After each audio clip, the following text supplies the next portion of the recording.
आज नाही का मी आज नवीन डिश बनवलेली आहे, अंड्याचं खिमाची रेसिपी आहे। अगदी साधी सोपी आहे। चला मी तुम्हाला रेसिपी दाखवते।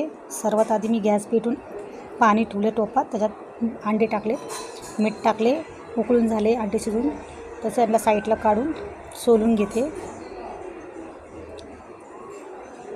सोलून झाले ना 2 भाग कापून घेते, त्यातलं पिवळं साईडला काढून घेते, सफेदवालं साईडला घेऊन कापून घेते साईडला पिलटीमध्ये।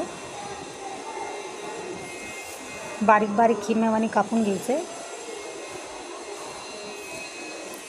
कढई गरम झाली, त्याच्यामध्ये कढीपत्ता, अद्रक लसूणची पेस्ट टाकलेली किसून, कांदा बारीक चिरून टाकलेला आहे।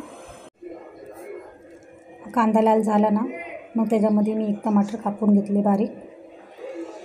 ते मस्तपैकी लाल झालं ना मग त्याच्यामध्ये मी सुके मसाले टाकते, गरम मसाला, मीठ, हळद, धनिया पावडर, गरम मसाला आणि लाल मिरची पावडर। तर हे सगळं मिक्स केल्याच्यानंतर मी त्याच्यामध्ये ते पिवळंवाल्या अंड्याचं आतलंच ना ते टाकून घेते। 1 गिलास पाणी टाकून घेते, त्याच्यामध्ये ते सगळं फोडून घेते पिवळंवालं।